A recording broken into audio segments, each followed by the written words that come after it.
اے محبوب قیمت بڑھا دیجئے، آپ نے تو بڑا ہی سستا سودا دیا ہے،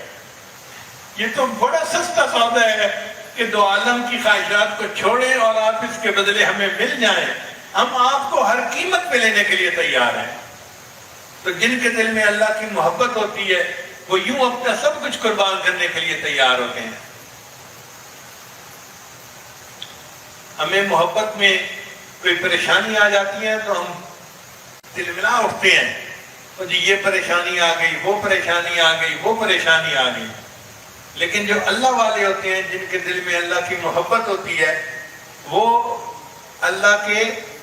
طرف سے آنے والی ابتلا کو بھی انعام سمجھتے ہیں۔ وہ کہتے ہیں کہ نہیں، یہ بھی اللہ کی طرف سے انعام ہے کیونکہ اللہ نے بھیجا ہے۔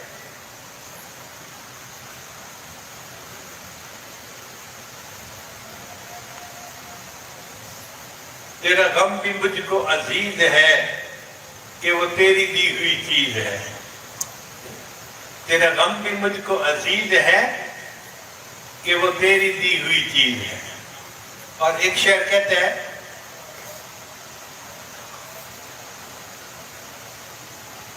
تیرے عشق نے مجھے غم دیا، تیرے عشق نے مجھے غم دیا، میرے غم کی عمر دراز ہو۔ اللہ کی محبت کی آگ دلوں میں بھڑک جائے اور ہمارے اوپر اللہ کی رحمت کی نظر پڑ جائے، ہم اللہ کو پسند آ جائیں، اس پر محنت کرنے کی ضرورت ہے۔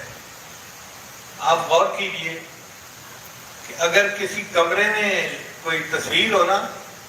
انسان کی یا کسی جاندار کی، تو حدیث پاک میں آتا ہے کہ وہاں پر رحمت کا فرشتہ داخل نہیں ہوتا۔ اگر کسی کمرے میں کسی جاندار کی تصویر ہے تو رحمت کا فرشتہ وہاں داخل نہیں ہوتا۔ اگر کسی انسان کے دل میں کسی کی تصویر ہے، کسی غیر محرم کی، کسی دوسرے کی، تو اللہ کی رحمت اس گھر میں کیسے داخل ہوگی؟ ہمیں اس دل کو پاک کرنا پڑے گا۔ ما هذه التماثيل التماثيل التي انتم لها عاكفون۔ ہم نے تو اپنے دلوں کو آج بت خانہ بنا دیا، ہم نے آج اپنے دلوں کو گند خانہ بنا دیا۔ اللہ کرے کہ ہم اپنے دلوں کے تمام بتوں کو توڑ دیں، بتوں کو توڑ تخیل کے ہوں یا پتھر کے، یہ تخیل کے بت ہوں یا پتھر کے ہوں، ان تمام کو توڑ دینا چاہیے، اور انسان سب محبتوں کو اللہ کے لیے چھوڑ کے اللہ کے سامنے فریاد کرے، ترکت اللات والعزیٰ جمیعا، اللہ میں نے سب لات اور منات چھوڑ دیے اور اب میں نے آپ کی طرف رجوع کر لیا، اپنی محبت سے میرے دل کو بھر دیجیے۔ پھر دیکھیے اللہ تعالیٰ کیسے دل پر رحمت کی نظر ڈالتے ہیں، اور ان کی ایک نظر سے ہمارا دل آباد ہو جائے گا۔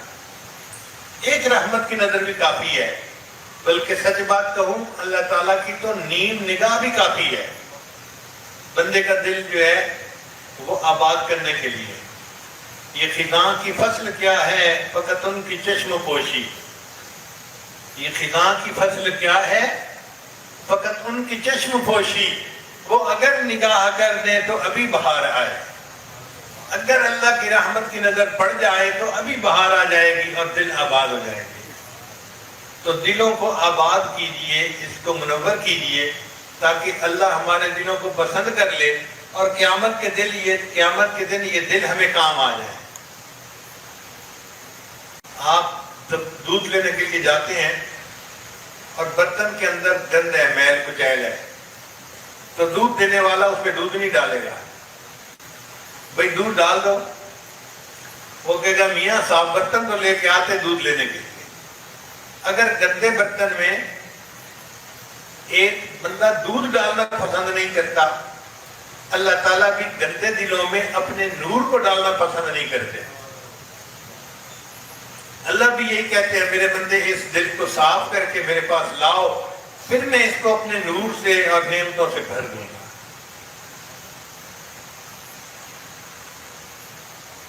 یہ دل اللہ کا گھر ہے، قلب عبداللہ عرش اللہ ہے، اللہ کا عرش ہے۔ اب یہاں پر ایک بات سمجھنے کی ہے کہ اللہ تعالیٰ نے قرآن مجید میں فرمایا ہے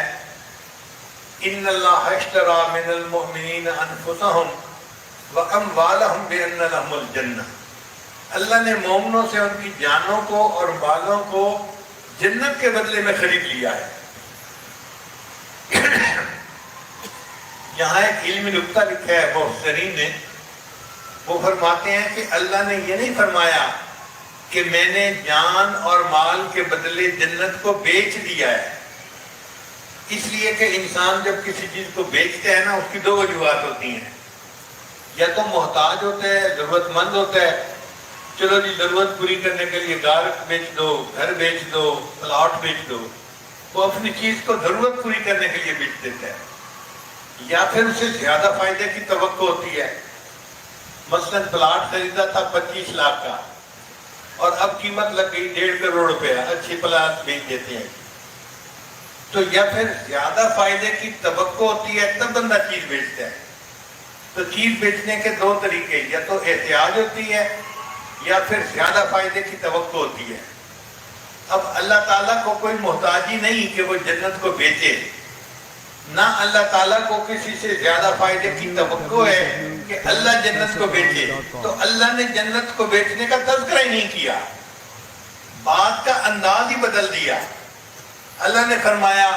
میں نے جنت کے بدلے مومن سے اس کے جان اور مال کو خرید لیا ہے۔ اب یہاں پر ایک اور نقطہ پیدا ہوتا ہے کہ یا اللہ اگر آپ نے جان اور مال کو خریدنا تھا جنت کے بدلے تو پہلے دل خریدتے، وہ تو آپ کا گھر ہے نا، انسان کے پاس پیسے فالتو ہونا تو سب سے پہلے گھر خریدتا ہے، تو اللہ آپ پہلے دل خریدتے، اور دل کا تو اللہ نے تذکرہ ہی نہیں کیا۔ تو مفسرین نے اس کا جواب دیا، وہ فرماتے ہیں دیکھیں یہ جو دل ہے نا، یہ تو اللہ نے اپنے لیے وقف کر لیا، اور جو وقف کی جائیداد ہوتی ہے نا، پھر اس کی بیع و شراء کی اجازت نہیں ہوتی، وہ تو وقف ہو چکی۔ تو اللہ نے فرمایا میرے بندے تیرا دل تو میرے لیے وقف ہو چکا، اب اس کی خرید و فروخت کی تو بات ہی نہیں، اس کے بعد تیرے پاس جان اور مال باقی ہے، میں نے اس کو بھی جنت کے بدلے خرید لیا۔ تو دل تو ہے ہی اللہ کا، ہم اس کو اللہ کی محبت سے بھریں تاکہ اللہ اس کو پسند کر لے۔ اور یہ کوئی مشکل کام نہیں ہے، آسان کام ہے، ڈویبل کام ہے، اس لیے تو اللہ نے ذمہ لگایا۔ اگر یہ مشکل کام ہوتا تو اللہ مشکل کام نہ دیتے، آسان کام ہے، بس ایک عہد کرنا ہے، اے اللہ ہم نے پچھلے گناہوں کو چھوڑ دیا، دنیا سے ہم نے منہ موڑ لیا، اور ہم نے تیرے ساتھ محبت کا تعلق جوڑ لیا، اب ہماری محبتوں کی انتہا آپ ہیں، محبوب حقیقی بھی آپ ہیں، معبود حقیقی بھی آپ ہیں، مشہود حقیقی بھی آپ ہیں، اے اللہ اب ہماری محبتوں کی انتہا صرف آپ کی ذات کے لیے ہے، اور جو بندہ ایسا کرے گا اللہ کو وہ پیارا ہو جائے گا۔ اللہ تعالیٰ ہمیں ایسا کرنے کی توفیق عطا فرمائے، اور اللہ ہمارے دلوں کو اپنی محبت سے لیوریج فرمائے۔ کسی شاعر نے عجیب بات کہی، بے خود کیے دیتے ہیں انداز حجابانہ، بے خود کیے دیتے ہیں انداز حجابانہ، آ دل میں تجھے رکھ لوں اے جلوہ جانانا، کیوں آنکھ ملائی تھی کیوں آگ لگائی تھی۔ یہ ذہن میں رکھیے کہ بندے کے دل میں جو اللہ کی محبت پیدا ہوتی ہے نا، تو اس کی ابتدا اللہ کی طرف سے ہوتی ہے۔ اللہ فرماتے ہیں یحبہم ویحبونہ، اللہ ان سے محبت کریں گے اور وہ اللہ سے محبت کریں گے۔ تو جو بندہ اللہ سے محبت کرتے ہیں نا، وہ اپنی وجہ سے نہیں کرتا، پہلے اللہ کی رحمت کی نظر اس پر پڑتی ہے، تب اس کے دل میں احساس ہوتا ہے کہ مجھے اللہ سے محبت کرنی چاہیے۔ تو محبت کی ابتدا کہاں سے ہوئی؟ اللہ تعالیٰ کی طرف سے۔